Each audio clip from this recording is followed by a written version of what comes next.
Hey guys, what's going on? James Campbell, Dynamic Striking, here today with the legendary trainer Teddy Atlas.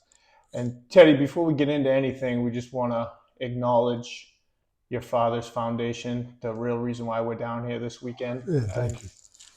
um, I've heard lots about him, and I know a lot of people say, Customato was always your mentor, and I'm not saying he wasn't, but from over the years talking to you, your father really meant a lot to you, and you continuing his legacy is a big deal to your family and everybody in the city that you help. You're fighting the fight for the people that can't fight. So can you tell us a little bit about that? Yeah, and look, my father grew up poor, and his father died young. His mother was a strong European woman. She came over. There was three boys. She told each one what they're going to be. There was no, you know, choosing what you were going to be. She told them, Eugene, you're going to be an orthodontist. Reynolds, you're going to be an engineer. Theodore, you're going to be a doctor. And Reynolds became a top engineer for Boeing aircraft. And again, they came from very, very poor beginnings. But Eugene, you're going to become, orthodontist. He became a top orthodontist. And then my father. And apparently, we found out, after he died, that his mother said, "You're going to take care of the poor people. You're gonna make sure you take care of the people that can't take care of themselves." And I guess he listened to his mother because he in order to even become a doctor, he had to get he had to get whatever small scholarships he could. He had an aunt that had a little money; she helped him a little bit, you know. But he was able to. He was brilliant, so he went to NYU undergrad. He graduated NYU Medical, and then he interned at Bellevue. Bellevue back in the day. I remember my father told me when you interned at Bellevue, you saw everything. You were ready for the world. You're ready for everything. And he started his practice. Uh, they lived up near the Bronx. They moved to Staten Island when he was a kid. So he started to practice on Staten Island. It lasted 55 years. And he he was a great doctor. He was a great diagnostic doctor. He was legendary about diagnosing people. There were people that had been to John Hopkins and Mayo Clinic, and they couldn't get diagnosed, and they had different diseases where uh, some of them they like I said they couldn't diagnose them properly. They were dying.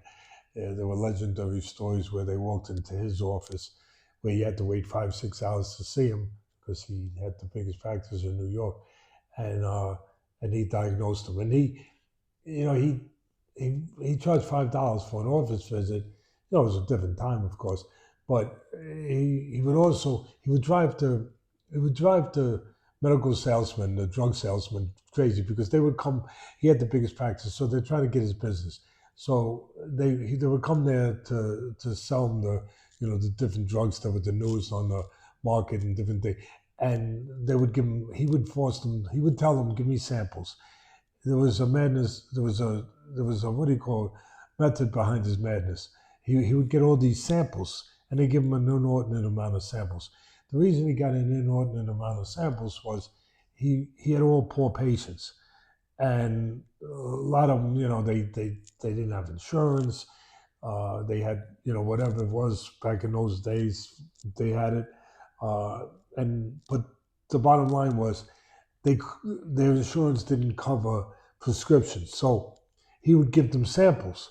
So he knew that they couldn't fill the prescription because they didn't have the money, a lot of them anyway.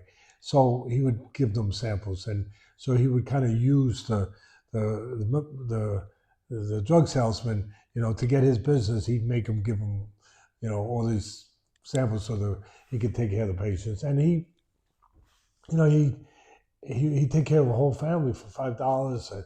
He did house calls till he was 80. He went to all the areas and the projects where a lot of people wouldn't go.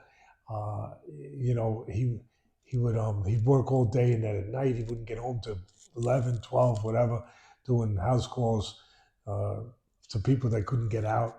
and he founded two hospitals. He actually built them. He built the first one, Sunnyside Hospital. It only had 22 beds. It lasted about 23 years, and he built it. There was no Obamacare. There was no idea of there was no HMOs. So he just built a hospital because there was a need for people to get proper hospital care that weren't getting proper hospital care. So this was his way of doing it. And he just absorbed the cost, and the people that had insurance, that had money, they paid their bills. So it was able to, run, you know, for 23 years. And then finally it got actually bought by the city because they put the Verrazano Bridge up and the highway was going to be there. So they tore it down. And then he went and founded Doctors Hospital, and that lasted 35 years. And he founded that with 59 other doctors. And he would use the hospital as a place to bring people in, again, that didn't necessarily have the proper insurance to get the proper hospital care sometimes. And I remember around the holidays was a special time. The only way I could be with him was to go on house calls or to go to his office. So I went on house calls. I was 9 years old, 8, 9, 10, 11 years old. And I go on the house calls. And the holidays became a time where he would drive around and he would find these people that were his patients, but they were homeless. They were homeless. And so he'd get them in the car. He'd tell me to move over, get them in the car, take them to Doctors Hospital. Now, Doctors Hospital by this time was run like a real hospital. It was an administrator where they wanted to make money. It was a hospital. Yeah. But he would put them in there with, of course, they didn't have insurance. They were street people. But he would put them in there and he'd walk them right past the administrator, drive the administrator crazy. He always had beds hidden away. He always told me, he said, the hospital tells you there's no beds. It's not true. There's always beds. So he would put, and I was just a kid. I was inquisitive. I said, Dad, you put them in the hospital, they sick? He goes, well, they were alcoholics, obviously. But he didn't get into that. He just said, no, they're sick, but they're fairly healthy for their situation. I said, why are you putting them in the hospital? And he said, well, it's the holidays. And the holidays, my father was a man of few words. He'd get right to the point. And he was more about action. It was more about doing. Do, don't talk. But he explained to his son, because I was, I happened to be his favorite, even though you're not supposed to have favorites. He loved everyone. But I just want to be around this guy. So, he would talk to me a little more. And we'd be in the car. And so he'd say, around the holidays is a good time for most people, but for certain people it's a bad time and it's a dangerous time. And I said, why? He said, because it reminds them of what they don't have. They don't have family. And so I put them in the hospital for a couple of days so they're around people, so that they'd be safe. I found out when I got older what he meant, so they wouldn't commit suicide. Yeah. Because there was a high rate of suicide amongst the homeless people, during the holidays. They get depressed for the reasons my father said, it was pretty obvious. And so he would put them in the hospital. They were around people. They're getting 3 meals a day. It was warm. Yeah, just to get them from point A to point B. Yeah. And the thing that really struck me about him was, it's going to sound funny because the main thing is he got in the hospital, he looked out for me, did that. He never took any thanks or nothing. He just did it and then he disappeared. But I'd be with him when they would come out of the hospital, and he would have to walk him past the administrator, where the administrator, walk him past so fast, the administrator didn't get a chance to get up and start, saying anything. He'd just take him right through, and he'd get away with it. But the thing that stayed with me about him was, it would have been enough just the act of what he did. He always drove them home.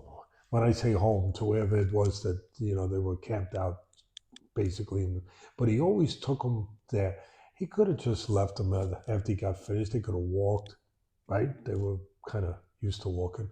Or whatever. He could have given bus fare. But no, he didn't want them to lose their dignity. He didn't want them to feel that way, like they were just a charity case. He didn't want them to feel that way. So he drove them, gave them dignity. So anyway, I could go on and on and on. Yeah. It's too much. But when he died, I wanted to remember him. Yeah. I didn't want him. I didn't want that everything he did to die with him. So I started a foundation called the Dr. Atlas Foundation. We do house calls. We look. We'll never be a pimp on his backside, but we do. We try to do what he did. We take care of the people that fall through the cracks. We get people from point A to point B. We create a little bridge together. You got a mom in the projects, and she's got 5 kids, no fathers. That's one of the problems, and she's working 2 jobs. She's really trying, and kids get sick. She falls out of work for a while, and all of a sudden she's being evicted. She gets put into a city shelter. She gets put in a city. It's violent, not a place for someone to live, really, especially with kids.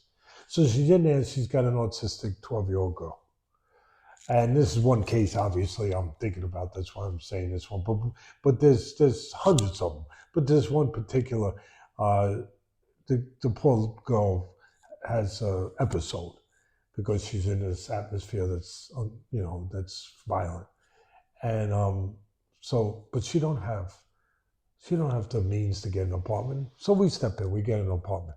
She don't have $3,000. That might as well be $30,000 to this woman. And again, we're not God. We're not better than any other organization. We're not worse. We're not better. We just do our little bit. We get people from point A to point B. We're not paying for a year. We might pay a month, maybe 2 months, maybe 3, just enough for her to get back on her feet, get a job, and she can take care of herself, And the same thing with did I say the example about the invalid kid with the handicap bathroom? We'll put handicap bathrooms. I didn't say that one, right? Did I mention that one already? Not on this. Yeah, particular one. we'll go like, again, it would be a single mom. Mm-hmm. She's got an invalid child. He's getting bigger, and she needs a handicap bathroom.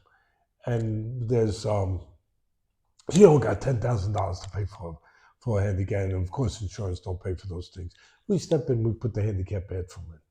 We run a food pantry. We feed over 1,000 families a week. So, and we've been doing it 28 years now. And again, we just take care of the people that fall through the cracks that have nowhere else to go.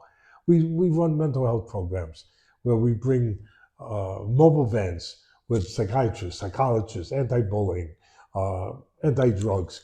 We bring them into these at-risk areas where there's need, and we provide the people with the tools they need to deal with the things they're dealing with. I don't want to pay. I don't want to pay for any more 10-year-olds that hung themselves and have grandmothers come to me and ask me not to have their grandson die in vain because he was bullied to death. And why was he bullied to death? Because he excelled in school and they were knocking him for being different. Oh, you were not good enough? You're better than us? And they bullied him and shamed him into hanging himself. So, we try to be proactive and we understand these areas, what the dangers are. So we go in there, and nothing is, we've been blessed. Mm-hmm. We can't do everything. We're the privileged ones. People say, thanks for, no, thank someone up there and thank all the good people that give us the resources to do this, that we're privileged that we can do it. This small, tiny little bit we do, but we can do that.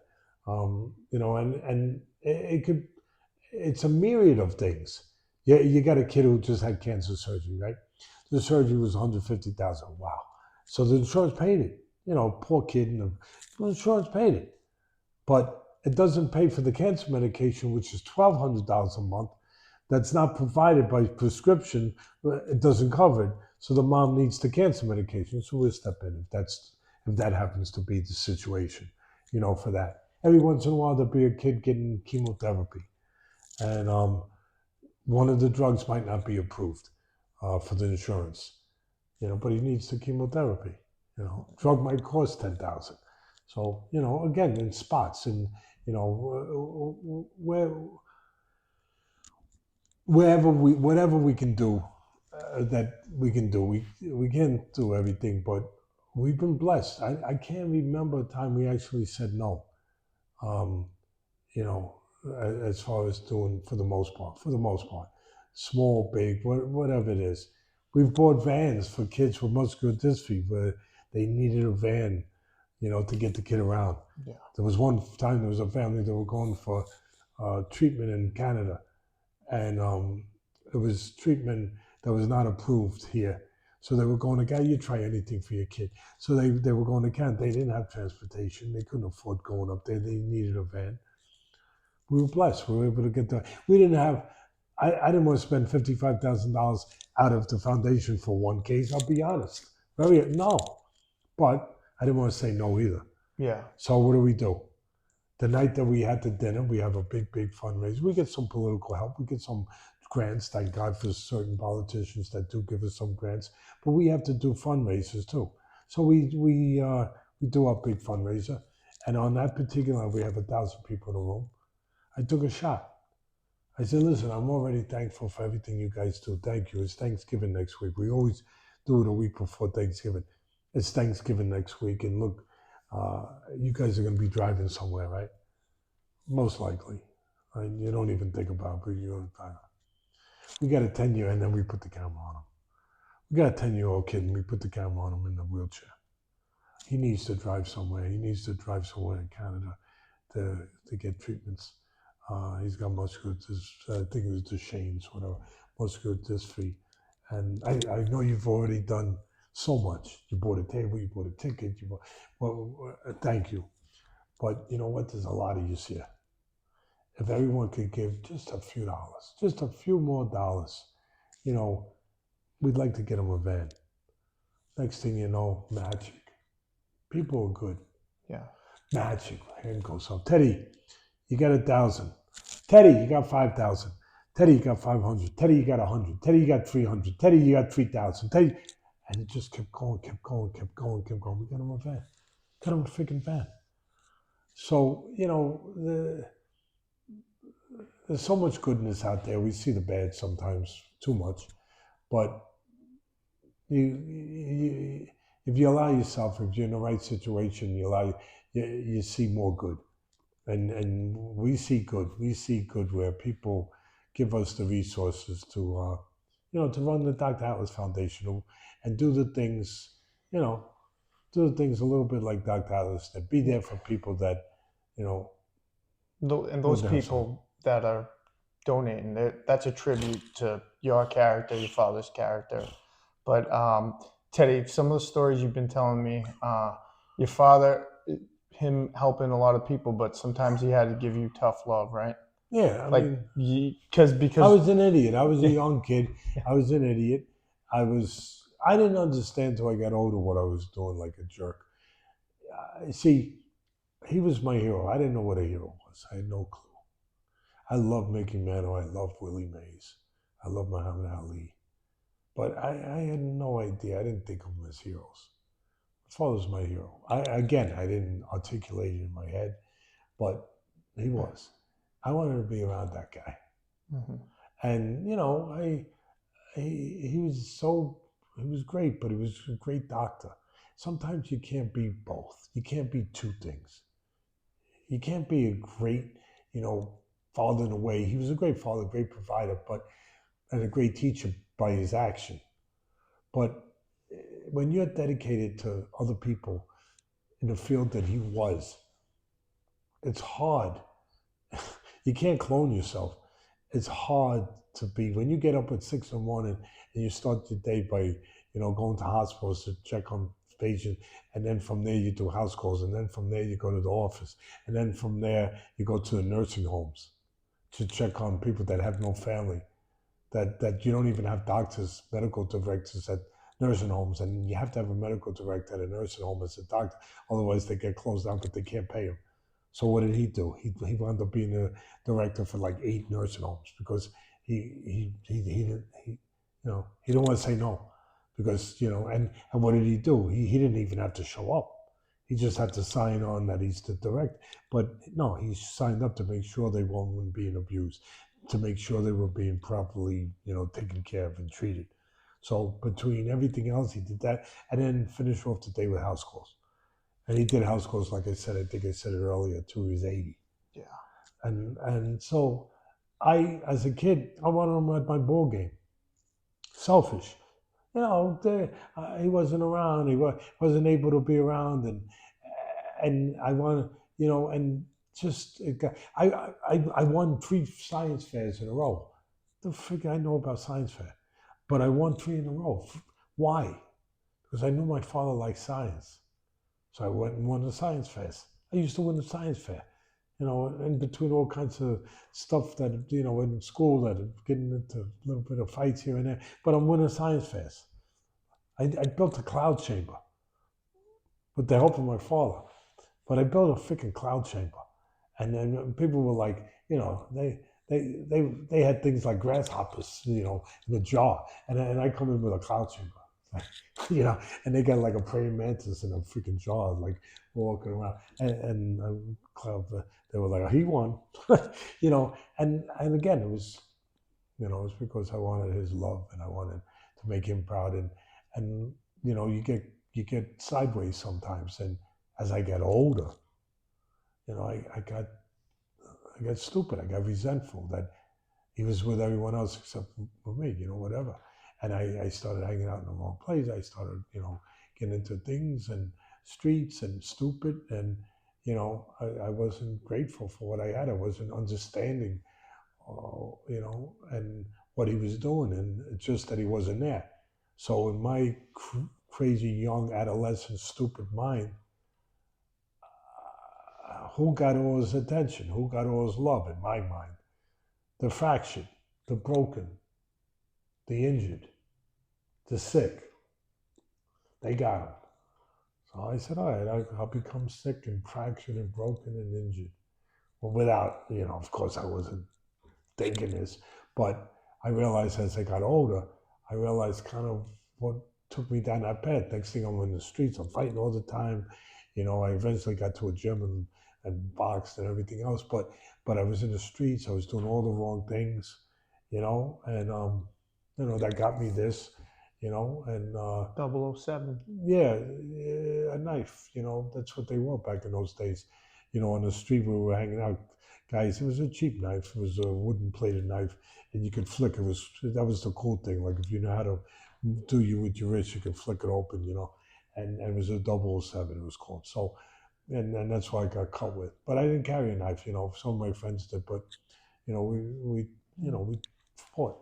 But on this particular day, I got involved, and that happened. But when you talk about the tough lessons, like when I was doing stupid stuff. What about the tire iron one? That's a good tough lesson. That was probably my favorite one.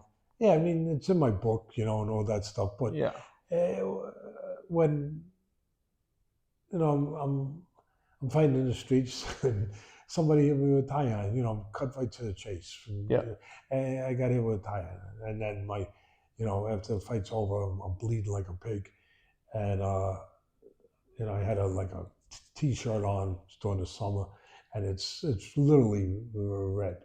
So one of my friends, drives me down to my father's office. Like I said, it's a 5-hour wait. Place is packed, all paid. And I walk in like I'm Mick Jagger in the Rolling Stones. I mean, it's ridiculous. Like I'm privileged. Like I'm an idiot. Mm-hmm. But I walk in thinking, Dr. Allison, I walk right in and get stitched. I go back out and do the same thing probably, whatever. So I walk in, my friend walks me right in, bleeding. All the patients are horrified. And the nurse sees me. She comes running out. She knew me since I was a kid. So she comes running out, grabs me, pulls me in. My father comes sticks his head out in the hallway and says, let him wait like everybody else. I was so embarrassed. Oh my God, I was so humiliated. I turned to my friend, I called him some names. I said, what the frick you, I don't want to go in there and go past. Why you try to bring me in there before everyone? Why you do that? Yeah. And I don't. Yeah. So I waited. I still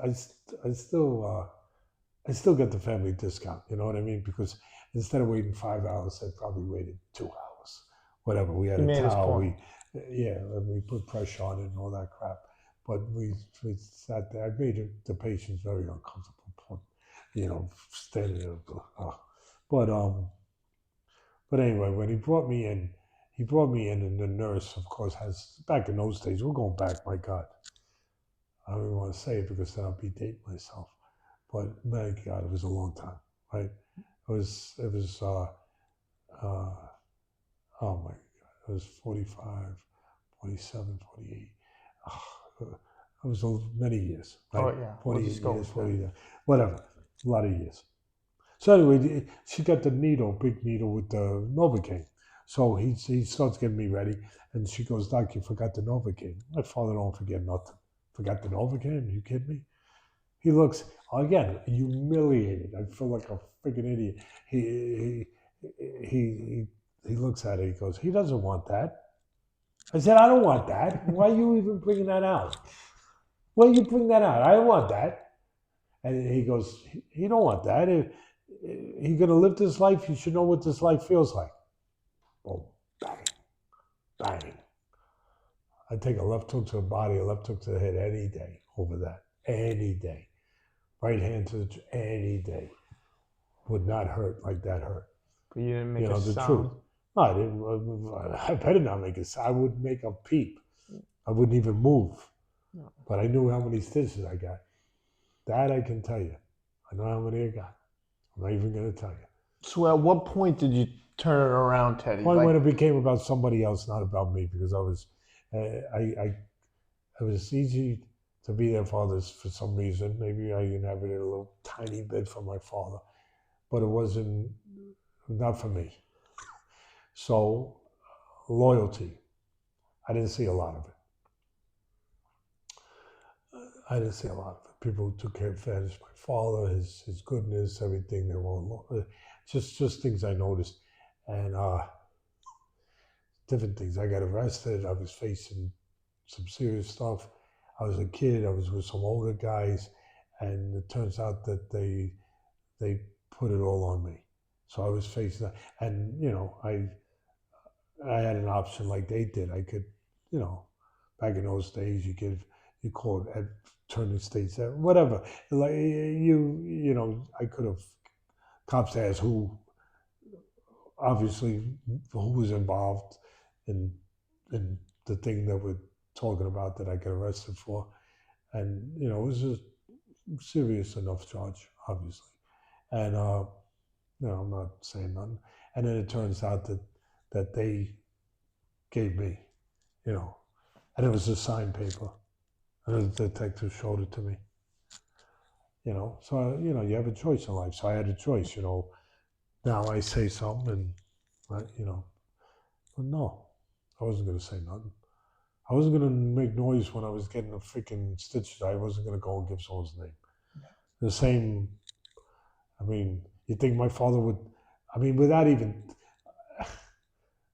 If my father didn't want to give me Novocaine, you think he wanted me to take the Novocaine of giving up somebody when I was the one who made that choice? You think that's a different form of Novocaine? You think he wanted me to, get out of the pain of facing what I was facing by, I hate to use the word because it sounds so stupid, ratting someone out or whatever you want to call it, but giving someone up when obviously it was still your choice. You think I can live with that? You think, not that he wanted me, but to go to jail, but no, it wasn't tolerable. It wasn't, it wasn't something you could do. It wasn't some, there was no, in my mind, people were like, "Oh, Teddy, you stood up. You were a stand-up guy." In my mind, I don't know if I could even take credit for that. I'll tell you why. Because I didn't say anything and I was facing the time, right? But I didn't think that was allowable within the realm that I was living with, the way my father lived his life, and I just didn't think it was allowable. Like giving up someone because you didn't want to face the consequence. Like, no, You go out there, you fight more people, you might get hit, you might get cut. You go out there fight, you might get hit with a tie iron. I mean, it's like your choice. You put yourself. You might get arrested. You might actually go to jail. But there's no like parachute to parachute out of it. And so people say, oh no, you stand up.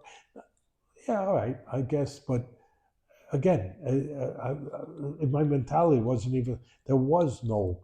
There was no option. Yeah, and today that would be rare. Yes, there was no option in my mind. There was no option. It was you did it, and you got to deal with the freaking thing. So and uh, but then I got very I got lucky. I got whether God intervened or just I got lucky, and I got a chance to go upstate to Catskill with Custom Auto. Yep. During that period, I was 17 years old, whatever. I fought. I won the Golden Gloves, whatever, and I later on became a trainer. I had an injury. I couldn't fight anymore. Blah blah blah, whatever.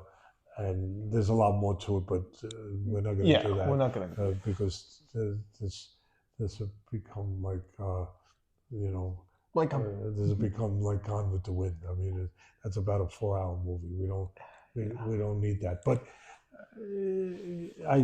when you did the boxing, I became a trainer, analyst. Yeah. Television. What was your most fulfilling moment? Would it be fighting, training, analyst? Well, I mean, look, the the analyst is a lot of work, but it's easier than training because when you train, you got it all on the line. Mm-hmm. And when I say all on the line, you're responsible for another person in the ring. Yeah. And I just felt like if the only way you could help him was if he trusted you enough to let you help him. But it's hard to trust someone because you're in a dangerous, realm. You're in a dangerous sport, dangerous business.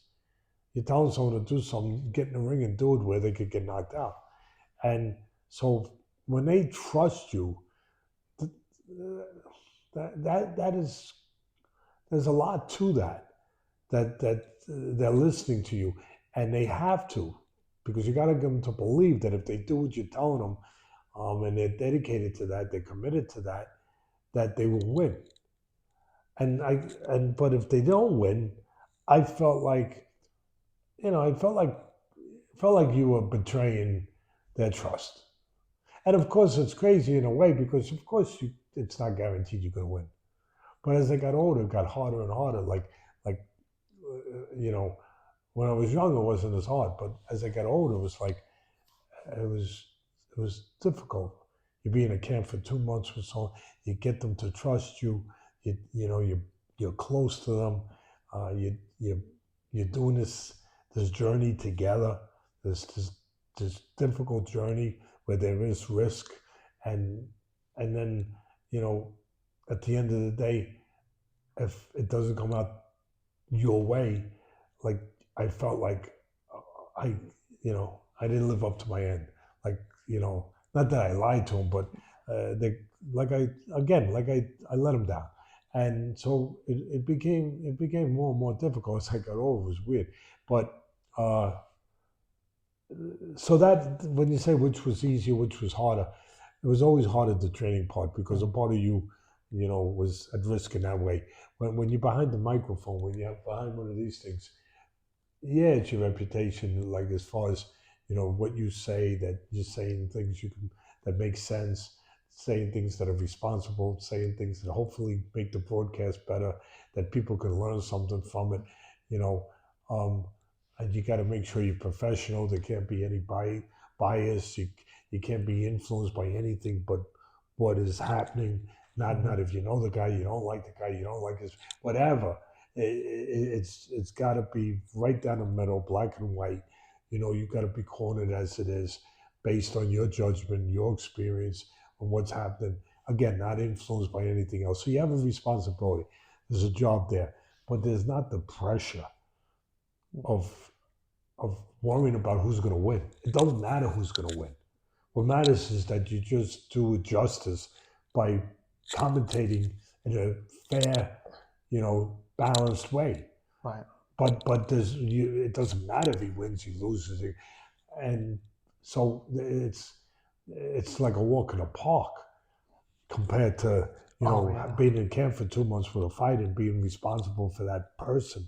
Like a parent. Being a real trainer is like being a parent. And really, you got to tell them things they don't like to hear, and I laugh at these guys that want to just be their friend. The best way you can be a friend is by telling them things that sometimes ain't that friendly. It ain't, I got news for you. It ain't that friendly, because the truth is the truth. And I see these guys nowadays. Some of them, they just want to get along with the guy. They want to, they want to be friends with him, and so they're telling them things that aren't necessarily the things they got to hear. Yeah. I mean, if you're a real trainer, you want to know the truth. If you're a real trainer, you're going to wind up at some point having to tell, if you know what you're doing, that is, you're going to have to tell the fighter something that is actually going to challenge your relationship, is actually going to jeopardize your job. It's actually going to jeopardize your job, that he might not like it, that he may not like being told that. He might not be liking being held accountable. He might not like you pointing out his weaknesses. And so you actually have to go there if you're going to help the guy really to that level of help, and to me that's so it's a whole different animal. But the broadcasting, allowed me, after the training for all those years, I've trained so many fighters, my God, I've been in the business 50 years now, but after all those years, the training allowed me another option, another avenue to take the things I learned and do it in another area, right? In this area behind the microphone, and so I was very appreciative of that, and I still do it.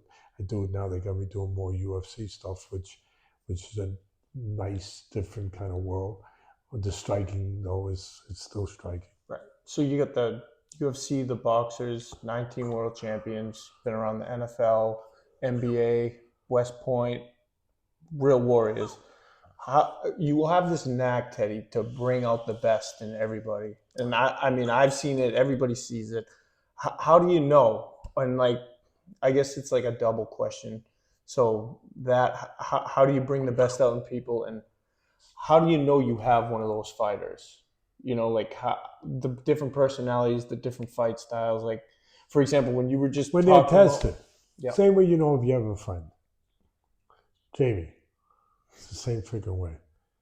When they're tested, when something comes along that tempts them to be less of themselves, that tempts them to find a way out, that tempts them to, to think about submission, that tempts them, to forget about whatever commitment they made, whatever goal, whatever dream they had, that tempts them to. It's so difficult at that moment that it tempts them to just find an exit door. You got a friend. I remember Cus used to tell me a story. He told me a story. He said a guy in the neighborhood came to him, because Cus was the guy that they come to sometimes talk. He was smart. And the guy comes in, he was all upset. What are you upset about? He said, today, I lost a friend, 20 years, he ain't my friend no more. So Cus, Cus looks at him, Cus says, how do you know he was ever your friend? The guy got so insulted. Oh my God. Guy got so pissed off. He was like, Cus, I just told you he was my friend for 20. Well, I'm going to ask you again. How do you know he was your friend? Was there ever a situation other than having beers, chasing girls, doing whatever you were doing, going to the bar? Was there ever a time that he was tested in some kind of way? It really, truly tested, where it would be uncomfortable to be your friend, where it would be dangerous to be your friend, where it would actually possibly, it would be inconvenient to be your friend, challenging to be your friend. Was there ever a time? Guy looks at him. He goes, "Yeah, today." He goes, "Yeah, today." He goes, "Well, today you found out that he all along they was your friend, but there was never a day like today until today, 20 years later. If it would have happened," he said, "I wish it would have happened for you maybe, 15 years earlier, Charlie. It would have saved you a little bit of your heartbreak now. But it didn't. It happened today. But today was the day you found out." You don't know what someone is until you know. And how do you know? You know when they are in a situation that is not comfortable, in a situation that will really call on their character more than any talent. Will call on, their, just, of course, their resolve, all that, their mental toughness, all that, but their character at the end of the day, that they will have to make a choice. They will have to make a choice, and that's when you find out what you have. Yeah. That's when you truly find out what you have as a friend, as a wife, as a husband, as a fighter. When that moment comes, you might not like what you find out, but you will find out. And the thing, see, I have a saying. I said nobody else really know. Few people use it now, but I remember I was really. I think I mean nobody else would say this, and I say it on my podcast. I used to say it at ESPN, but a fight's not a fight until there's something to overcome. Until then, it's just an exhibition of ability. It's an athletic exhibition, of speed, of power, finesse, pow, pow, looking real good, but, and you're fast, quick twitch fibers, if you're talented enough. But until there's something to overcome, something to, as I said, to challenge you in those other areas, not just in the physical areas, in those areas that could be scary, where you're asked to go into an uncomfortable room, where the light's a little dim, and find your way out. And where the light almost completely goes out, and find a way to bring light back into the room. Until you go into those, it's not a fight. It's not a fight. Again, it's just, it's just, bah, bah, bah, bah, and you're looking real good shadowboxing, whatever. But again, it's just an exhibition.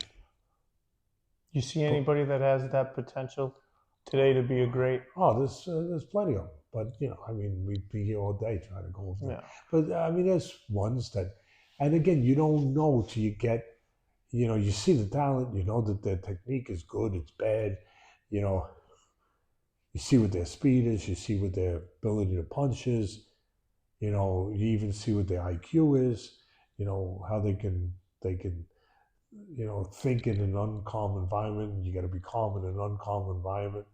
How they can improvise when they need to, but the part we're talking about,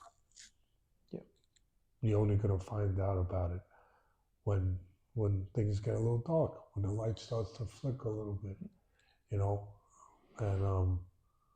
then you find out, you find out what you got or what you don't have. Teddy, every time I talk to you, I feel like I learn a lot. I just life lessons, and it's getting late, and I know we have the dinner tomorrow, so I want to let you go. But I got two more questions for you. We were talking about the darkness, right? And a lot of people out there, that they go through that darkness. It doesn't have to be a fighter. You have any advice for people going through that mental block, or Yeah, I do, actually. You know, you you know, a fight really a fight is never really lost until you stop fighting. How many great fights have you seen where a guy was gone, gone, gone, gone? I mean, it was impossible.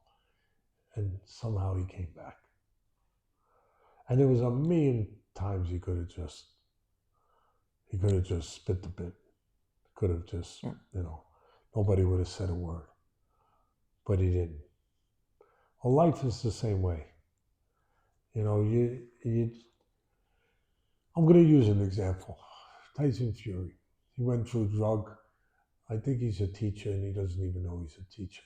But he's a teacher. He's a great teacher of life. And I'm happy for him. He's making hundreds of millions of dollars, millions and millions, tens of millions, whatever the hell it is. And God bless him. He went through alcohol, drugs, and then everything that could come with that, to spiral down and getting to a dark place. And he had suicide. He was thinking about suicide. He's very honest about it. Very honest about it. Because that's what we're talking about. People getting to a dark place. Yeah. There ain't nothing darker than that, right? You're gonna throw away the greatest gift, God-given gift that some people were never given. And you're gonna get the greatest gift and you're gonna throw it away. You're gonna throw it away. But people get to that place. That's not. They do. Sometimes it's part of life. And he was at that place where he was ready to throw away that gift. And he came back. He got himself together. He came back. And he was this close to being gone. Just think about that, people out there. Like, we wouldn't even know what Tyson Fury was.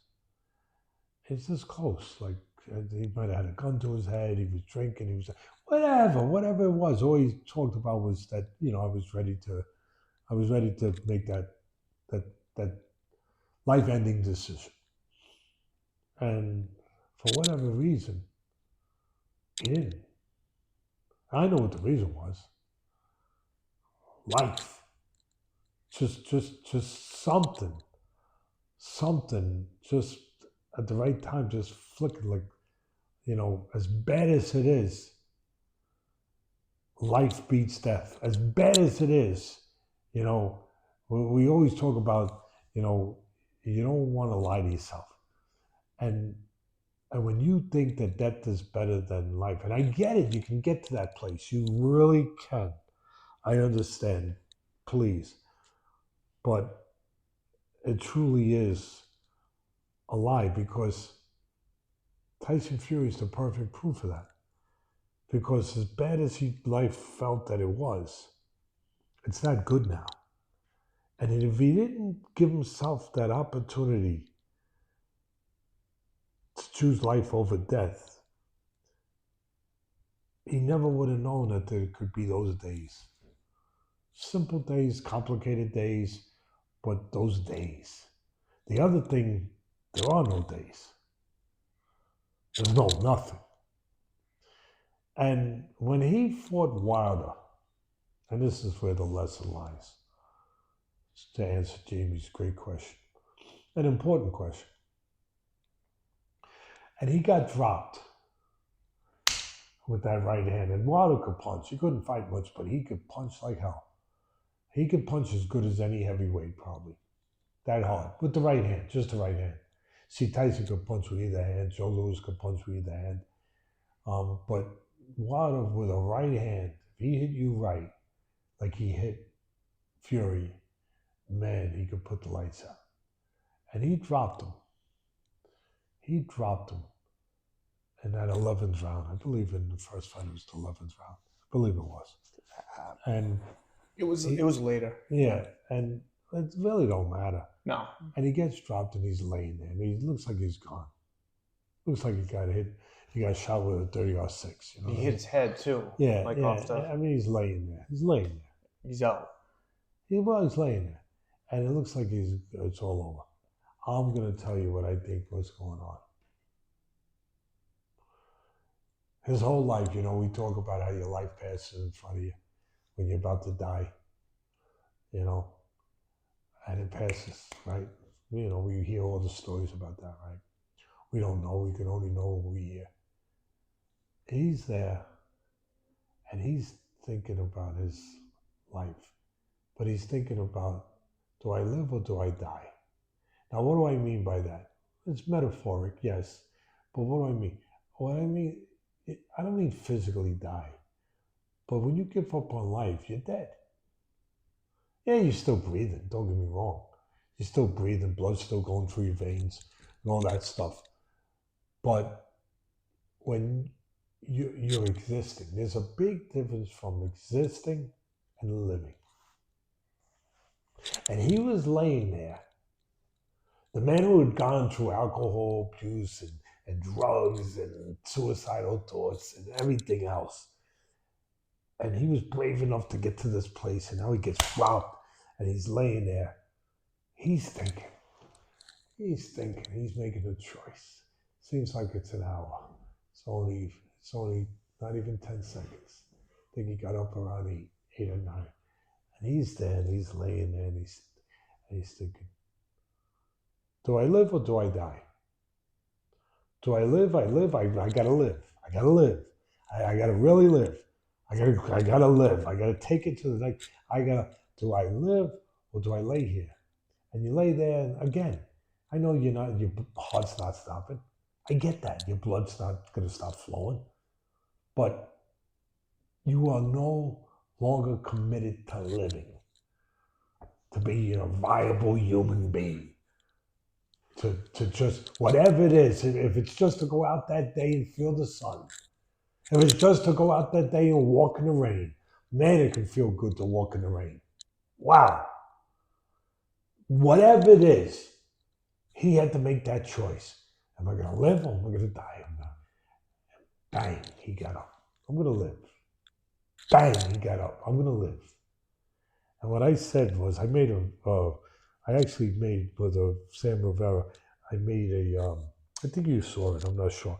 But if you didn't, we can find it. It's out there somewhere. But I made an inspirational video for people. And it said, I think the name of it was Get Up.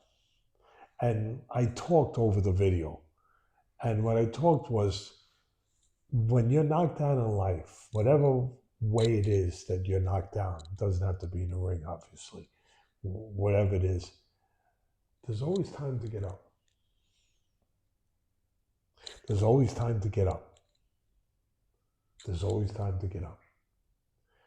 And the most important thing is, at the end of the day, you get up. And there's a chance you're going to have bad days in front of you. But you're going to have days in front of you. You don't get up,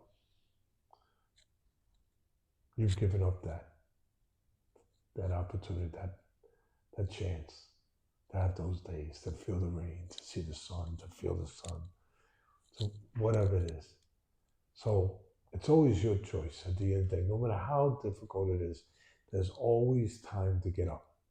You can always get up. So no matter how down you are, no matter what, just think about that. I can get up. You might not want to get up, but you can get up. You can get up. I would say get up. That's it. That's great, Teddy. And I would want to end it on that, but I need one more story. If you can do it. Can you tell them my second favorite story after tonight's gas station story? It used to be my favorite story, but not that one. Can you tell everybody about the Camacho story? No. Or is that no? No, you know why? He's dead. Oh, yeah. No, he's dead. And you know what? I miss Hector Camacho in a way that you know what? He was a hell of a fighter, hell of a talent. Never, got all the way to won world titles. He was as fast as they came. He had one of the great chins. People would never think you name Macho Man. Who's going to think you got a freaking good chin, right?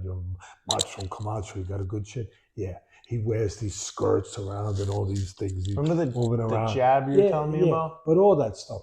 But what a chin, great speed, and tragic, tragic life and ending. And I know the story you want me to tell. I had a little bit of a situation with him, but no, Nah, don't tell. no, I'm not Yeah. because I already made my choice. I'm not, but I'm making the choice because this guy was a champion. This guy should be. He had a tragic ending, but we should not in any way exploit his tragedy, No. or or talk about anything other than finding a way to talk about when he was brilliant. When we watched him and said, "Wow, we're watching something special here. Look at the speed of this man. What's his name? His name is Hector Camacho. Wow, kid from Spanish Harlem. Wow, he could be good. Yeah, he could be good. And he was good. And unfortunately, he got on the wrong. He got on the wrong path. He got on the wrong path. Uh, he got all the way to the top and gave all the way down. We make choices. We make choices in life. But he's a kid that I know it sounds crazy because of all the stuff um, that was part of his crazy life. But I really I have a soft spot for him, wishing that just wishing that he could have gotten to a better place, and just because he wasn't a bad kid, he got involved in all kinds of things, but he it's like he never stopped being a kid. Yeah. But yeah, he was what a talent. What a talent he was. Yeah, I never noticed the that jab until you pointed Yeah, it out to me, which yeah. was Nobody did. was I did it pretty in dynamic impressive. striking. It was one of the jab because one of the dynamic striking videos that we did, and they're still out there, of course, was different ways to throw a jab. There's I think I had 14 of them, whatever it was. And it was a good video. I got to be honest. I thought it was really good. And his jab was unique. Usually, his jab, you turn it over. You want to cover your shoulder ones that go to your chin so they can't sneak a right hand. You got to throw it from the right distance. You got to understand that. You got to cover fast. You got to understand that. You got to even throw it from the right position. You got to understand that. There's a lot that goes into it. It's a great Hmm. weapon, but it's a dangerous weapon. If if you throw it from the wrong at the wrong time from the wrong distance, you could get countered with a right hand. So you have to know how to throw it and where to throw it from. But a jab traditionally, you don't want to raise your elbow. You lose the power. You give the guy a warning. There's a little fraction of a second loss that the guy could time you because your elbow's coming out and you lose power. You want it to come right from here, bang. You want to come right from here, bang. Bang, right from there. And but he was a genius in his own way. Special people are geniuses in their own little way. And Camacho found a way to just I called it, I made a name. I called it the trip hammer. And it's on dynamic striking. Right. The trip hammer where boom. And he cut off a tenth of a second. Pop. By just dropping, pop, just drop instead of this, pop, just pop, pop. And and he became a world champion with that. So and nobody was weird. I was doing the commentating for all those years for Friday Night Fights and ESPN and all that stuff, and it just amazed me that nobody like picked up on it. And then I remember when I caught his first fight, first thing I said, "Whoa, he throws a very non-conventional jab. He throws a trip hammer." So that was it. Oh, that's great, Teddy. But so we got the Dr. Atlas Foundation dinner tomorrow. So guys, the link will be below. You can donate. Check that whole website out. See what Teddy and his foundation does to keep his dad's legacy alive. And thanks for taking the time today, Teddy. Invite us to your house. All your great pictures and all your great stories and your great knowledge. Appreciate your time, Ted. I appreciate you. Thank you. Appreciate you and Mike coming down here to support the foundation and the event. Thank you.